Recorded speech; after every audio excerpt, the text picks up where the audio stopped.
है friends, welcome to all. मैं सी ए संदीप दयाल स्वागत करता हूं आपका इस चैनल के अंदर। और फ्रेंड्स, आज हमारी जो सेकंड नंबर की क्लास है वो हम लोग स्टार्ट कर रहे हैं और इसमें हम लोग बात करेंगे कि आप किस तरीके से स्टॉक मार्केट में डायरेक्ट इन्वेस्टमेंट कर सकते हैं। तो फ्रेंड्स, जब आप स्टॉक मार्केट के अंदर इन्वेस्ट करते हैं तो ध्यान रखिएगा, यहाँ इन्वेस्टमेंट करने के तीन अलग अलग तरीके हैं। अब आप उसको इन्वेस्टमेंट भी बोल सकते हैं, आप उसको ट्रेडिंग भी बोल सकते हैं, ठीक है। पर कुल मिला के काम करने के तीन तरीके हैं। तो देखिए, फर्स्ट अगर मैं इसमें स्टार्ट करूं तो देखिए, ये होता है फर्स्ट आपका कैश मार्केट।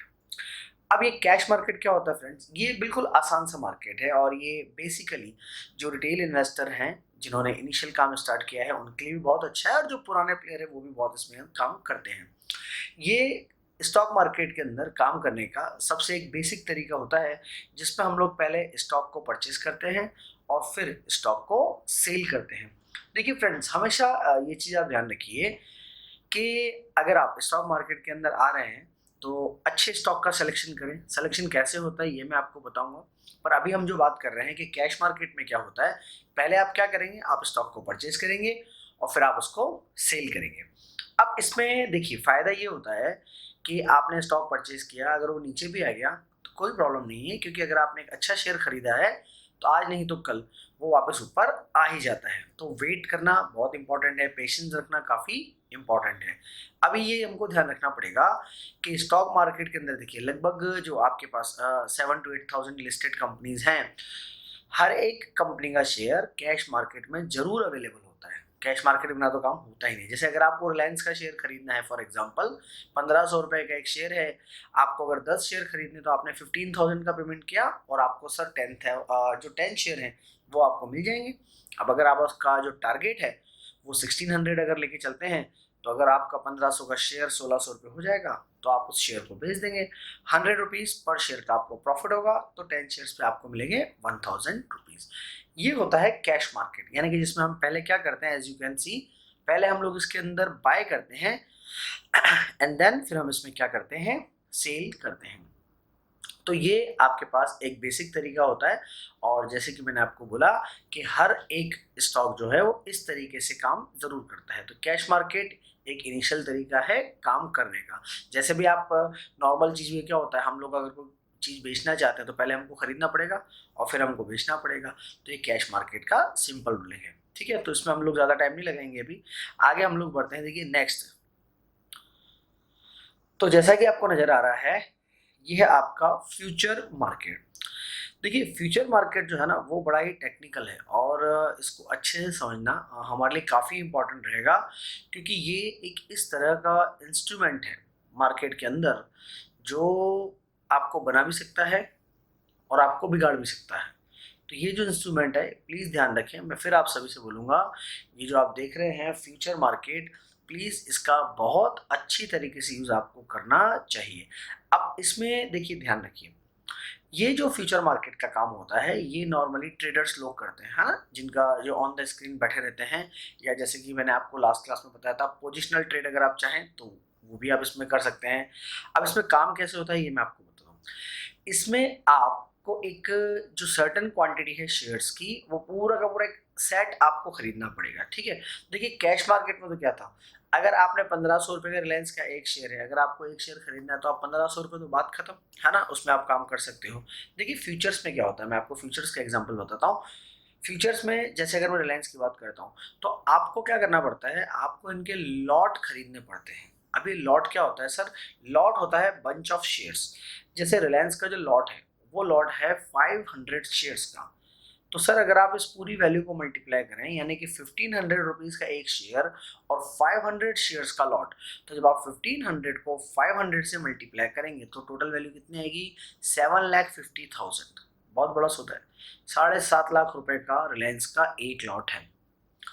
तो सर, क्या मुझे 7.5 लाख रुपए देने? The answer is no. आपको 7.5 लाख रुपए इसमें नहीं देने पड़ेंगे, आपको इसमें डिपॉजिट करना पड़ेगा मार्जिन मनी।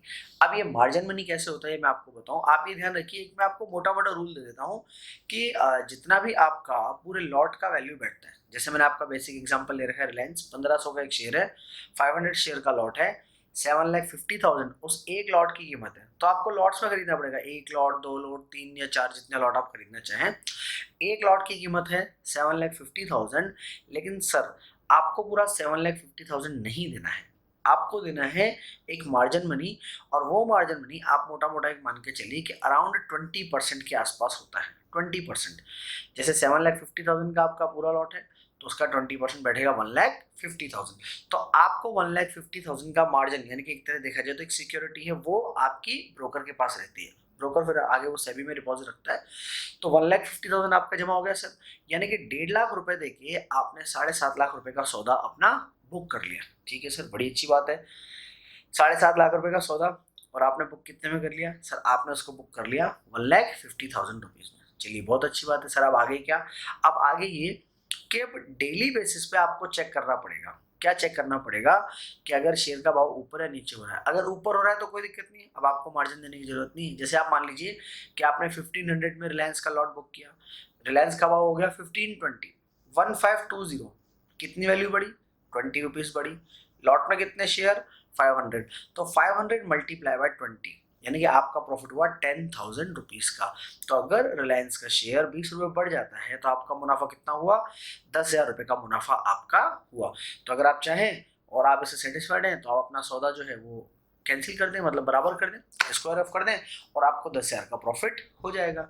लेकिन आप इसको उल्टे तरीके से भी देखो, आपने 1500 में रिलायंस खरीदा था, अगर उसकी वैल्यू रह जाती है फॉर एग्जाम्पल 1480, तो अगर वैल्यू 20 रुपये कम हो गई 1480, यानी कि 20 रुपये का लॉस पर शेयर। 500 शेयर का लॉट है तो टोटल लॉस कितना हो गया आपका? 10,000।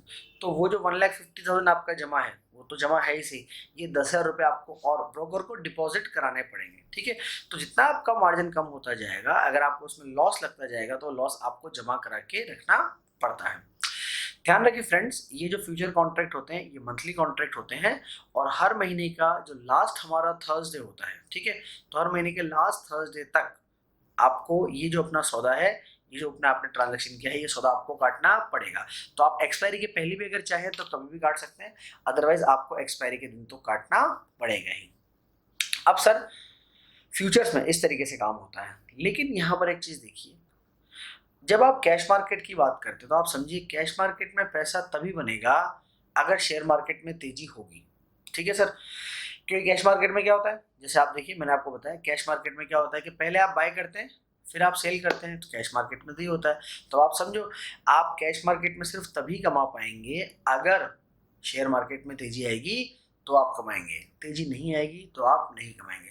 देखिए हम जैसे लोग जो, हमको इतना साल हो गए काम करते हुए, एक चीज आप समझिए, आपको अगर मुनाफा कमाना है, ठीक है, तो एक तो होता है जैसे long term investment, cash market में आप काम कर रहे हो, ठीक है, और एक देखिए जो ट्रेडर्स होते हैं ना, वो ट्रेडर्स किस तरीके से कमाते हैं, मैं आपको एक ट्रिक बताता हूँ। देखिए आपका व्यू मार्केट के साथ मैच होना चाहिए। हम लोग एक कहावत बोलते हैं स्टॉक मार्केट में होता है sir, trend is your friends. तो ट्रेंड इज योर फ्रेंड, यानी कि जो ट्रेंड है वही आपका फ्रेंड है। तेजी हो रही है तेजी करो, मंदी हो रही है मंदी करो। अब सर ये मंदी में कैसे कमाया जाता है? तेजी में तो आप समझ गए, आपने 1500 में रिलायंस खरीदा, 1520 अगर उसका भाव हो गया तो 20 रुपए के हिसाब से आपको 10,000 रुपये मिला, ये आपका बेनिफिट हुआ, ये तो हुआ तेजी का मार्केट। मंदी में कैसे कमाते हैं सर? क्योंकि फ्यूचर मार्केट देखिए आपको क्या ऑप्शन दे रहा है, फ्यूचर मार्केट हमको ऑप्शन दे रहा है कि हम पहले बाय कर सकते हैं फिर सेल कर सकते हैं, जो नॉर्मल होता है, लेकिन इसमें एक रिवर्स काम भी कर सकते हो। देखिए सेकंड नंबर पे बी पॉइंट पे लिखा हुआ है कि आप चाहें तो पहले सेल कर सकते हैं और बाद में बाय कर सकते हैं, है ना। जो लोग पहली बार सुन रहे होंगे थोड़ा सा अजीब लगेगा, but yes it is possible. तो ध्यान रखिए फ्यूचर मार्केट में दोनों चीजें पॉसिबल हैं, पहले बाय फिर सेल, या फिर पहले सेल बाद में बाय। देखिए आप लॉजिक समझिए, फॉर एग्जाम्पल आज की मैं बात करूँ, जैसे लॉकडाउन चल रहा है सर, ठीक है, अब लॉकडाउन चल रहा है तो मुझे पता है कि थिएटर सब बंद रहेंगे, मल्टीप्लेक्स सब बंद रहेंगे, तो मैंने क्या करा, मैंने 990 पे एक शेयर शॉर्ट किया हुआ है, इसको हम लोग बोलते हैं शॉर्ट करना। जैसे आप देख रहे हो ना, पहले सेल और बाद में बाय अगर होता है तो उसको बोलते हैं शॉर्ट करना, पहले बाय और बाद में सेल, जो ए ऑप्शन है उसको बोलते हैं लॉन्ग करना। तो ए ऑप्शन को बोलते हैं कि सर हमने लॉन्ग किया है, बी ऑप्शन को क्या बोलते हैं, हमने शॉर्ट किया है, यानी कि क्या करा आपने, पहले सेल करा और बाद में बाय करा। अब शॉर्ट कैसे करा, अब आप मेरा व्यू समझिएगा, जो मैंने एक ट्रांजेक्शन किया है मैं आपको उसका एग्जांपल बताता हूँ।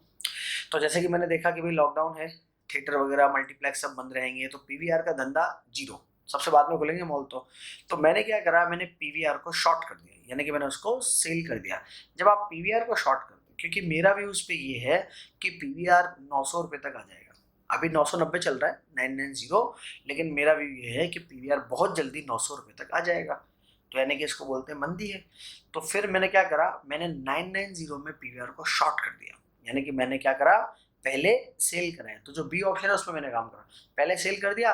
अब जब पीवीआर 900 रुपये आ जाएगा तब मैं उसको खरीद लूंगा। तो आप देखो मैंने सेल तो कितने पे किया था, 990 पे, और जब 900 रुपये आएगा तो मैं उसको खरीद लूंगा। ठीक है, तो इसको हम लोग बोलते हैं शॉर्ट करना। तो दो तरह के ट्रांजेक्शन होते हैं, एक लॉन्ग करना और एक शॉर्ट करना। लॉन्ग में क्या होता है, पहले बाय करते हैं फिर सेल करते हैं। शॉर्ट में क्या होता है, पहले सेल करते हैं और फिर बाय करते हैं। फ्रेंड्स, इसमें आप समझिए कि जब आप ये काम कर रहे हैं तो आपका व्यू मार्केट के अकॉर्डिंग होना चाहिए। मैं फिर आपको बोल रहा हूँ, आपको तेजी लग रही है तो आप पहले लॉन्ग कर लें, यानी कि पहले बाय और फिर सेल। और मुझे, जैसे मैंने आपको एग्जांपल दिया कि भाई मुझे जो है पीवीआर के अंदर मंदी लग रही है, मैंने कहा ये शेयर नीचे जाएगा, ये गया काम से, है ना, इसकी बारात निकलेगी अच्छी तरह से।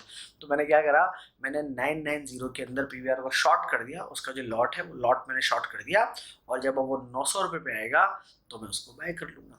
तो ये होता है फ्यूचर मार्केट। मेरी अब आपको जो एडवाइस रहेगी वो प्लीज़ आप समझिए, future market I think so आपको समझ में आ जाना चाहिए। तो हम क्या करते हैं, इसमें एक मार्जिन मनी जमा कराते हैं जो टोटल लॉट वैल्यू का लगभग 20% होता है, और फिर अगर आपको इसमें लॉस है तो उतना मार्जिन आपको ब्रोकर को जमा कराना है।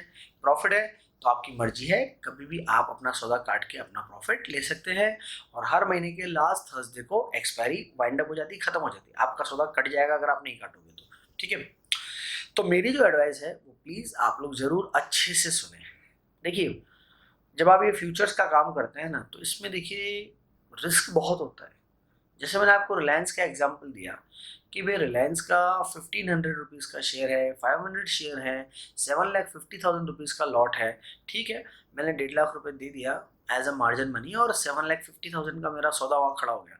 पर आप एक चीज़ समझिए, आपके लगे तो 1.5 लाख ही हैं, लेकिन फ्रेंड्स आपका जो रिस्क है वो पूरे 7,50,000 पे चालू है। ये चीज़ आप समझिए, क्योंकि देखो आप दोनों तरीके से समझो। अगर कल को रिलायंस 1500 की जगह 1400 रुपये रह गया, सर 1400 रह गया, तो आपने 1500 में खरीदा है, 1400 रह गया, 100 रुपीज़ पर शेयर के हिसाब से 500 शेयर्स पे कितना लॉस होगा, 50,000 रुपीज़ का लॉस आपको होगा। तो आप प्लीज़ बहुत बहुत बहुत संभल के काम कीजिए। और अगर आप मेरे पर्सनल टच में हैं तो प्लीज़ मैं तो आपसे यही बोलूँगा, अगर आप कोई फ्यूचर में सौदा कर रहे हैं तो उसके पहले मुझसे एक बार ज़रूर पूछ लें, मैं जितनी पॉसिबल होगी उतनी हेल्प आपकी ज़रूर करूँगा। पर ध्यान रखें, फ्यूचर्स में सिर्फ वही लोग काम कर रहे हैं जो बहुत अच्छी नॉलेज रखते हों, स्किलफुल काम करते हों, और तभी आपको काम करना चाहिए, अदरवाइज आपको काम करना चाहिए। आई पर्सनली मैं आपको बता दूं, मैं बहुत कम काम करता हूँ फ्यूचर्स के अंदर, मैं आपको बताता हूँ। ये तो मैंने आपको पीवीआर का बता रहा हूँ क्योंकि मेरे को बहुत कॉन्फिडेंस है उसके ऊपर। जब मेरे को अच्छा कॉन्फिडेंस होता है तो मैं ये फ्यूचर्स में जाके काम करता हूँ, लेकिन जब मेरे को कॉन्फिडेंस नहीं होता तो मैं फ्यूचर्स में काम नहीं करता हूँ।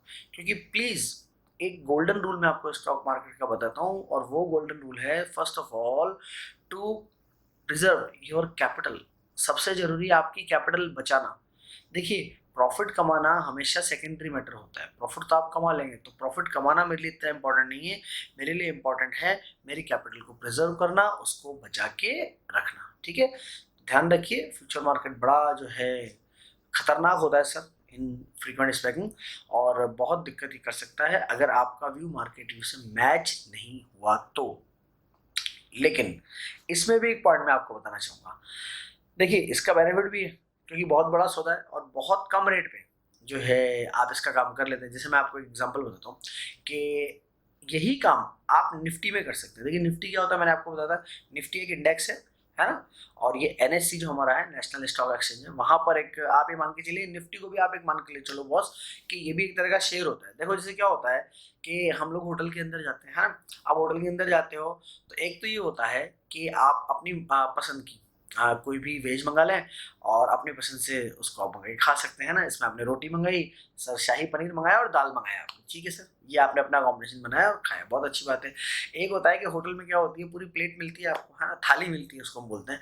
थाली में क्या होता है, थाली के अंदर सब होता है, उसके अंदर 3-4 तरह की सब्जी भी होती है, पुलाव भी होता है, रोटी भी होती है, अचार भी होता है, मीठा भी होता है, सब होता है। तो निफ्टी जो है वो बिल्कुल एक थाली की तरह है, समझिए आप। क्योंकि निफ्टी के अंदर फ्रेंड्स क्या है, निफ्टी 50 नाम है पूरा। अब इसका ये मतलब है कि जो इंडिया के टॉप 50 कंपनीज हैं, आप ये मान लें, वो पूरी 50 कंपनी को मिला के एक शेयर बनता है, जिसको हम लोग बोलते हैं निफ्टी। तो ये निफ्टी के अंदर 50 कंपनियां इंक्लूड होती हैं, ठीक है। निफ्टी में क्या होता है ना, वेरिएशन बहुत कम आता है। देखिए, जब आप इंडिविजुअल शेयर खरीदते हैं, जैसे रिलायंस खरीद रहे हैं या पीवीआर बेच रहे हैं, एक शेयर में कभी भी कुछ भी हो सकता है, पॉजिटिव भी आ सकता है, नेगेटिव भी आ सकता है। लेकिन आप समझिए, जब आप निफ्टी की बात करते हो तो निफ्टी में क्योंकि 50 शेयर्स हैं, तो उसमें क्या होता है कि ठीक है, अगर एक शेयर का मान के चलो कि बुरा टाइम आ भी गया, खराब टाइम आ गया, एक शेयर एक दिन में 10% गिर भी गया, कोई बात नहीं, दूसरा शेयर है वो तो अच्छा चलेगा। तो अल्टीमेटली क्या होता है, आप समझे, निफ्टी में जो है आपके पास जो वॉलिटिलिटी है वो कम है। यानी कि बच्चों, जो निफ्टी होता है उसके अंदर जो फ्लक्चुएशन होता है वो कम आते हैं। यानी कि फ्लक्चुएशन मतलब उसकी जो चाल होती है वो कम ज्यादा होती है। जैसे रिलायंस है, अब रिलायंस आप मान के चलो रोज 20-25 रुपए ऊपर नीचे हो जाता है, कोई बहुत बड़ी बात नहीं रिलायंस के लिए, 15-20 रुपए ऊपर, 15-20 रुपए नीचे। लेकिन निफ्टी जो होता है वो मान के चलो आधा परसेंट ऊपर या आधा परसेंट नीचे होता है। तो निफ्टी में वॉलिटिलिटी कम होती है। वॉलिटिलिटी का मतलब ऊपर नीचे कितना ज्यादा फ्लक्चुएशन होता है, तो निफ्टी में वॉलिटिलिटी कम होती है। तो अगर आप फ्यूचर्स में काम करना चाहें तो आप बिल्कुल निफ्टी में काम कर सकते हैं, वो अच्छा होता है, ठीक है। तो उसके लिए मैं आपको एक अलग से, और आगे हमारी क्लासेस में वीडियो है निफ्टी का, तो मैं पूरा उसमें आपको बताऊंगा। पर ये फ्यूचर्स आप जो करते हैं वो चाहें तो आप निफ्टी में भी कर सकते हैं। निफ्टी में क्या फ्लक्चुएशन कम होता है। निफ्टी में 75 शेयर्स का लॉट है। जैसे मैं आपको एक एग्जांपल देना चाहूंगा, 9000 भाव चल रहा है निफ्टी का, ठीक है, और 75 शेयर्स का एक लॉट है, पूरा आपका बंच है। तो 9000 रुपए की एक निफ्टी, 75, 9000 रुपए को आप 75 से मल्टीप्लाई करेंगे तो आएगा 6,75,000। अब 6,75,000 का निकालो 20%, तो ये बैठेगा आपका 1,35,000। तो निफ्टी में आपको लगभग 130 या 135 का मार्जिन देना पड़ेगा। मार्जिन आप जमा करा दो, निफ्टी 100 पॉइंट ऊपर बढ़ेगी, 7,500 का प्रॉफिट। लेकिन अगर 100 पॉइंट नीचे जाएगी तो 7,500 रुपये का लॉस भी आपको हो सकता है, ठीक है। तो ये चीज़ आप ध्यान रखें। ये होता है आपका फ्यूचर मार्केट। एक होता है आपका बड़ा ही इंटरेस्टिंग, मेरा फेवरेट, और वो होता है ऑप्शन मार्केट। ऑप्शन मार्केट के अंदर देखिए क्या होता है कि दो चीजें होती है, एक होता है कॉल और एक होता है पुट, है ना। जो पहली बार सुनते हैं, जो फर्स्ट टाइम ये चीज देख रहे हैं, अलग अलग वर्ड है पर बड़ा इंटरेस्टिंग है। कॉल और पुट होता है। कॉल और पुट में मैं आपको अलग अलग स्ट्रेटेजी सिखाऊंगा काम करेंगे। सबसे मेरे हिसाब से हमारी क्लासेस का बहुत एक अच्छा और एक इंटरेस्टिंग जो पार्ट रहेगा, that will be the analysis of options. और माय फ्रेंड्स, ये जो ऑप्शन की स्ट्रेटेजी, ये स्पेशली मैंने करी थी जब मैं सीए फाइनल के अंदर था। तो मैंने बहुत इन डेप्थ जाके इनको एनालिसिस किया था, इस पर वर्किंग करी थी। और आप ये मान के चलें कि लगभग, आप तो हालांकि टोटल 20-25 क्लासेस में आपको सिखा रहा हूँ, मैंने लगभग आप ये मान के चलिए कि 9 से 10 महीने तक सिर्फ ये निफ्टी स्ट्रेटेजी पे और ये ऑप्शन स्ट्रेटेजी पे काम किया था। तो बहुत अच्छा था, क्योंकि मैं प्रैक्टिकली जब काम करता था एक ब्रोकर फर्म के साथ में, तो बहुत अच्छा एक्सपीरियंस मेरे को मिला। तो कॉल ऑप्शन और पुट ऑप्शन, ये मैं आपको, क्योंकि अलग से इसका वीडियो मेरे को देना है आपको, तो ये मैं वहाँ आपको बताऊंगा। अभी आपको बताऊंगा तो समझ में नहीं आएगा। तो कॉल ऑप्शन और पुट ऑप्शन, ये मान के चलिए कि ये फ्यूचर के ही खानदान के छोटे छोटे बच्चे हैं। कॉल ऑप्शन और पुट ऑप्शन, फ्यूचर तो क्या बहुत बड़ा, देखो जैसे मैंने बोला रिलायंस 1500 शेयर और 500 का लॉट, 7.5 लाख रुपए, है ना, बहुत बड़ा होता है। कॉल ऑप्शन और पुट ऑप्शन उसके छोटे छोटे बच्चे हैं, ठीक है। तो हम उसमें काम करेंगे तो उसमें हमको बड़ा मजा आएगा। चलिए, तो हम बढ़ते आगे। तो ये तो बात थी हमारे पास टाइप ऑफ मार्केट, 3 तरह का मार्केट, एक कैश मार्केट, एक फ्यूचर मार्केट, और एक आपका कॉल ऑप्शन मार्केट, जो हम पढ़ेंगे उसमें कॉल एंड पुट्स। नाउ अब मैं आपको बताता हूँ, देखिए कि आप स्टॉक मार्केट के अंदर ध्यान रखिए, जब आप एनालिसिस कर रहे हैं तो दो डिफरेंट ब्रांचेज हैं जिसमें आपका एनालिसिस होगा। एक होता है फ्रेंड्स टेक्निकल, और एक होता है फंडामेंटल, ठीक है। फंडामेंटल में आपको क्यों बता सकता हूँ, उसका मैं आपको रीजन बताता हूँ, क्योंकि एज अ चार्टर्ड अकाउंटेंट हम लोग पूरा, आप जानते हैं कि पूरा फंडामेंटल ही एनालिसिस करते रहते हैं। तो पूरे के पूरे फंडामेंटल हम पूरा बैलेंस शीट का पोस्टमार्टम करना सीखेंगे कि किस तरह से बैलेंस शीट पढ़ी जाती है। और एक होता है टेक्निकल्स। टेक्निकल्स में क्यों बता सकता हूँ आपको, क्योंकि एक ब्रोकरेज फर्म के साथ मैंने काफ़ी लंबे टाइम तक काम किया है और मैंने बहुत बहुत कुछ सीखा वहाँ से। तो टेक्निकल्स इसलिए मेरे को अच्छे से आता है। तो हम लोग टेक्निकल्स और फंडामेंटल्स दोनों देखेंगे, ठीक है। अगर आप शॉर्ट टर्म एनालिसिस करना चाहते हैं तो होते हैं टेक्निकल्स, और अगर आप लॉन्ग टर्म में जाएंगे तो एनालिसिस करेंगे अपने आपको फंडामेंटल। तो फ्रेंड्स दो पार्ट है, एक होता है टेक्निकल और एक होता है फंडामेंटल। चलिए तो शुरू करते हैं आज से हमारा आपका टेक्निकल पार्ट। देखिए, तो टेक्निकल पार्ट में आज आपका शुरू कर रहा हूँ सबसे पहले। और टेक्निकल पार्ट में कुल मिला के आप देखिए, ये 3 चीज़ें हैं जो आपको मुझसे सीखनी है। एक होते हैं हमारे पास चार्ट्स, डिफरेंट टाइप के आपने देखे होंगे, अभी मैं दिखाऊंगा आज आपको। ऊपर नीचे इस तरह के है ना चार्ट बने हुए होते हैं। तो पहले जब आपने देखोगे तो बड़ा वो अजीबोगरीब लगता होगा, ये चार्ट किस तरीके से काम करते हैं, पता नहीं क्या होता है ना। लेकिन अब जब आप देखेंगे तो बड़ा मजा आएगा। तो एक हम बात करेंगे चार्ट्स की। एक होते हैं फ्रेंड्स आपके मूविंग एवरेजेस, और एक होते हैं डेरिवेटिव्स, ठीक है। तो मैं आपको हमारे इस कोर्सेज के अंदर आने वाले दिनों में चार्ट्स भी सिखाऊंगा, मूविंग एवरेजेस भी सिखाऊंगा, और डेरिवेटिव्स भी सिखाऊंगा, ठीक है। चलिए तो स्टार्ट करते हैं आज से हमारा टेक्निकल एनालिसिस। देखिए तो आज हम स्टार्ट करेंगे आपके पास चार्ट्स। अब चार्ट्स को किस तरीके से रीड करते हैं वो मैं आपको बताता हूं। और चार्ट्स में देखिए आपको क्या देखना होता है। देखिए आप देख सकते हैं ये चार्ट आपको नजर आ रहा होगा, ये जो डायग्राम्स ये बार से यहाँ पे, इसको हम लोग बोलते हैं कैंडल स्टिक चार्ट, ठीक है। चार्ट वैसे बहुत तरह का होता है, पर मैं आपको वो चीज़ें बता रहा हूँ जो ज़्यादा पॉपुलर है मार्केट में और जिन पे ज़्यादातर एनालिसिस किया जाता है। तो ये जो डायग्राम आप सामने देख रहे हैं, अगर आपको नहीं नजर आ रहा मैं थोड़ा और बड़ा करता हूँ, ठीक है। आई थिंक अब आपको नजर आना चाहिए। तो ये जो डायग्राम आप देख रहे हैं इसको हम लोग बोलते हैं बार कैंडल्स, ठीक है। तो जो आपकी कैंडल्स हैं, कैंडल चार्ट हमारे पास है। कैंडल चार्ट पे देखिए अब आपको क्या देखना है मैं आपको बता दूं। देखिए क्या होता है कि जैसा कि मैंने आपको बोला था, आप जब भी स्टॉक परचेज करते हैं, तो जब आप स्टॉक परचेज करते हैं तो आपको देखना पड़ेगा कि किस लेवल पे खरीदना है। देखिए स्टॉक मार्केट के अंदर आप समझिए, आपने अच्छी कंपनी का शेयर खरीदा, बड़ी अच्छी बात है, बहुत अच्छा काम किया, लेकिन उसको क्या आपने सही रेट पे खरीदा, ये सबसे इम्पोर्टेंट है। ठीक है, महंगी चीज़ आप खरीद रहे हो, अच्छी चीज़ आप खरीद रहे हो, बहुत अच्छी बात है, लेकिन सर आप अगर बेसिकली गोल्ड खरीदने निकले हैं तो गोल्ड अच्छी चीज़ है, लेकिन गोल्ड को आप डायमंड के रेट में थोड़ी ना खरीद लोगे भाई। गोल्ड को गोल्ड के रेट में खरीदोगे ना, तो यहाँ बहुत से लोग जो गलतियाँ करते हैं, गोल्ड को वो डायमंड के रेट में खरीद लेते हैं। अच्छी चीज़ तो खरीदी, लेकिन बहुत महंगी खरीदी। तो मैं आपको बताऊंगा कि आपको किन लेवल्स पे खरीदना चाहिए और किन लेवल्स पे बेचना चाहिए, ठीक है। तो खरीदने के लिए सबसे इंपॉर्टेंट क्या फ्रेंड्स, खरीदने के लिए होता है आपके पास सपोर्ट। देखिए सपोर्ट का मतलब क्या होता है, जैसे फॉर एग्जांपल आप ये मान के चलिए कि आज ये पेंसिल है, ये पेंसिल अगर मैं नीचे फेंकता हूँ तो मेरे हाथ का सपोर्ट लगेगा इसके ऊपर, ये होता है सपोर्ट, ठीक है। और सपोर्ट के ऊपर होता है रेजिस्टेंस। अगर आप और सिंपल एग्जांपल से समझना चाहें तो भी देखिए मैं स्टूडियो के अंदर बैठा हूँ, ये जो छत है ऊपर, ये है मेरा रेजिस्टेंस, यानी कि इससे टकराऊंगा तो मैं वापस नीचे आ जाऊंगा, है ना। अगर ये मान के चलिए कि मैं बॉल की तरह ऊपर नीचे उछलूं, तो ऊपर जाऊंगा टकराऊंगा, नीचे आऊंगा तो भी टकराऊंगा। तो जो ऊपर आपके पास एक लेवल होता है जहां जाके आप रुक जाते हैं, उसको बोलते हैं हम लोग रेजिस्टेंस। रेजिस्टेंस ध्यान रखिएगा हमेशा बेचने का लेवल होता है, वहां तो शेयर बेचे जाते हैं और लोग क्या गलती करते हैं, वहां पे शेयर खरीद लेते हैं, है ना। तो रेजिस्टेंस जो है वो बेचने का लेवल होता है और सपोर्ट जो है वो खरीदने का लेवल होता है। देखिए यहाँ आप जो डायग्राम देख रहे हैं इसके अंदर आपको सपोर्ट नजर आ रहा है, देखिए ये सपोर्ट नजर आ रहे हैं।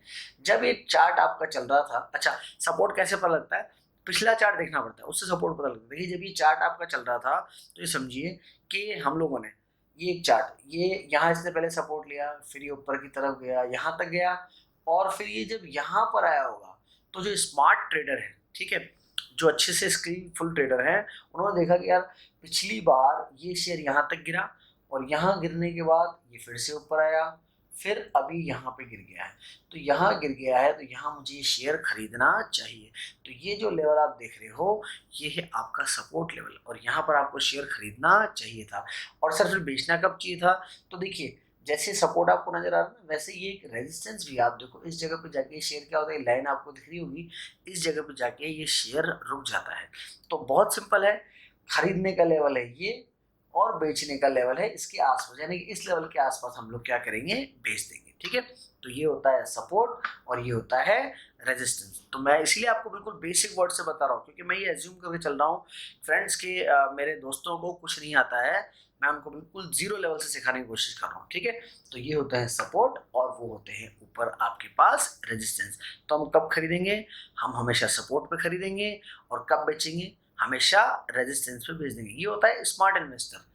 देखिए कई लोग क्या होता है, जैसे फॉर एग्जांपल आप मान लीजिए कि अभी रिलायंस है, मैं आपको क्योंकि रिलायंस को मैं बहुत क्लोजली ट्रैक करता हूँ इसलिए मैं बार बार उसका एग्जांपल दे रहा हूँ, आप लॉजिक समझिएगा। अभी कुछ दिन पहले की बात है, जब भी फेसबुक और रिलायंस का डील हुआ था, तो जब फेसबुक और रिलायंस का डील हुआ था तो उस टाइम पे जो रिलायंस है वो लगभग उसके एक दिन पहले हालांकि 1160 का लो बना के आया था वो, 1200 1250 के आसपास था। और न्यूज़ आई, न्यूज़ के दिन वो 1350 रुपये हो गया सर। बहुत अच्छी बात है, उसी दिन हमने खरीदा उसको। क्यों? उसका रीज़न था कि अगर मैं ये मान के चलूँ कि रिलायंस का ही चार्ट है तो 1300 के आसपास उसके सपोर्ट थे और 1600 के आसपास उसका रेजिस्टेंस था। तो इसलिए हमने जो रिलायंस था, रिलायंस खरीदा 1320 में हमने खरीदा। 1600 बेसिकली उसका रेजिस्टेंस था, तो 1580 पे मैंने पहले ही उसको बेच दिया। देखो ध्यान रखें, जब भी सपोर्ट या रेजिस्टेंस होते तो जरूरी नहीं कि बिल्कुल फिक्स है कि ही आएगा। 1-2% का है ना मार्जिन आप लोग लेके चलिए कि भाई हाँ ठीक है कि जो भी सपोर्ट आ रहा है तो सपोर्ट के भले 1-8% आप ऊपर खरीद लो, और जो भी रेजिस्टेंस आ रहा है, जैसे रिलायंस का मैंने बोला, रिलायंस की छत थी 1600 रुपये और जमीन थी 1300 रुपये, तो मैंने 1320 पे खरीदा, 1580 पे बेच दिया। नीचे खरीदा, ऊपर बेचा। अब वापस रिलायंस आज फिर नीचे 1420 रुपये है। ये देखो ये क्या होता है, ये आपकी एक स्मार्टनेस है कि आप क्या कर रहे हैं, बिल्कुल अच्छे से चार्ट को समझ रहे हैं। जहां पे सपोर्ट है सर, शेयर को पकड़ लिया, जहां रेजिस्टेंस है शेयर को बेच दिया। ठीक है, इस तरीके से चार्ट काम करता है। अब देखिए इसमें 2 वर्ड लिखे हुए हैं, सपोर्ट। अब ये क्या होता है, जैसे अगर आप ये देख रहे हैं, ये बीच में लिखा हुआ है ब्रेक इन सपोर्ट। देखिए इसका क्या मतलब होता है। अच्छा, जैसे जैसे जो जो टर्म्स मैं आपको बताता जा रहा हूँ वो आप समझिएगा। उसके बाद मैं आपको ये भी सजेस्ट करूंगा आप सभी को, आप चाहें तो कोई सा भी एक अच्छा बिजनेस न्यूज़ चैनल देख सकते हैं। अगर आप हिंदी लैंग्वेज पसंद करते हैं तो आप CNBC आवाज़ देख सकते हैं, जी बिजनेस देख सकते हैं। दोनों चैनल अच्छे हैं सर, बढ़िया हैं, दोनों देख सकते हैं। इंग्लिश पसंद करते हैं तो आप TV18 देख सकते हैं, ठीक है। या इसके अलावा ET आता है, वो ET वर्ल्ड आप देख सकते हैं। अच्छे चैनल से आप देख सकते हैं। बट मैं एक चीज़ आपको वार्न कर देता हूँ, वो ये, आप ज़रूर देखें, उनसे भी समझें, बहुत अच्छा है, लेकिन कभी भी टिप्स पे काम मत करना। हमें टिप्स पे काम नहीं करना है। अगर मुझे आपको टिप्स ही देनी होती ना तो मैं सीधा आपको बोलता है कि आप मेरा व्हाट्सएप ग्रुप ज्वाइन कर लो और उसमें मैं आपको टिप्स भेजता रहूँगा, आप उसके हिसाब से। नहीं, हमें टिप्स पे काम करना ही नहीं है, हमें खुद आना चाहिए, हमको इंडिपेंडेंट बनना है, हमको किसी दूसरे के ऊपर डिपेंडेंट होना ही नहीं है। ठीक है, वैसे भी हमारे जो PM साहब हैं वो आजकल बहुत इस चीज़ पे फोकस कर रहे हैं कि हम लोग क्या करें, हम लोग खुद सेल्फ डिपेंडेंट हो जाए, है ना। यानी कि हम लोग खुद अपना काम खुद करना सीखें। तो आप भी इन चीज़ों को खुद सीखोगे तो आप, ठीक है, अगर दूसरा सामने वाला कोई आपको आइडिया प्रोवाइड कर रहा है, आप अपनी नॉलेज से उसको क्रॉस चेक करो कि वो आपके पैरामीटर में उसका आइडिया सही बैठता है या नहीं बैठता है। अब देखिए क्या होता है, जैसे ये था एक सपोर्ट, फिर था एक सपोर्ट। अब देखिए तीसरी बार क्या हो गया, ये सपोर्ट के, ये जो सपोर्ट लाइन आप देख रहे हो बीच में एक लाइन बनी हुई सर, ये इसके नीचे चला गया। ओहो, नीचे चला गया। अब आप एक बात समझो, एक प्रैक्टिकल एग्जांपल जो मैं आपको बोल रहा था सर, ऊपर छत है स्टूडियो में और नीचे जमीन है जहाँ, अगर किसी दिन ये जो जमीन है, ठीक है सर, इसमें क्रैक आ जाए या फिर ये टूट जाए तो आपको क्या लगता है, मैं जोर से नीचे जाके गिरूंगा या बस थोड़ा सा ही गिरूंगा? सर बहुत सिंपल सा क्वेश्चन है। तो अगर ये टूट गया तो मैं धड़ाम जो नीचे वाला कमरा है उसमें उसकी जमीन पे जाके पड़ूंगा। यानी कि क्या हुआ, सपोर्ट टूट गया मेरा, तो मेरा सपोर्ट टूटा तो मैं जोर से जाके नीचे गिरा। स्टॉक मार्केट के चार्ट्स में भी ऐसे होता है। आप देखिए, देखिए ये जो चार्ट आपको नजर आ रहा है, पहले आप देखिए ये दोनों सपोर्ट लेवल थे, ये भी सपोर्ट था, ये भी सपोर्ट था, लेकिन जब ये सपोर्ट टूट गया, जब एक बार सपोर्ट टूट जाता है तो फिर ध्यान रखें वो फिर क्या होता है, नीचे की तरफ स्टॉक जाने लगता है। आप देखिए जब ये सपोर्ट टूट गया तो पहले ये यहाँ गया, फिर उसके बाद ये यहाँ गया, यानी कि कंटिन्यू ये उसके बाद क्या है, शेयर आपका नीचे जाने लगता है।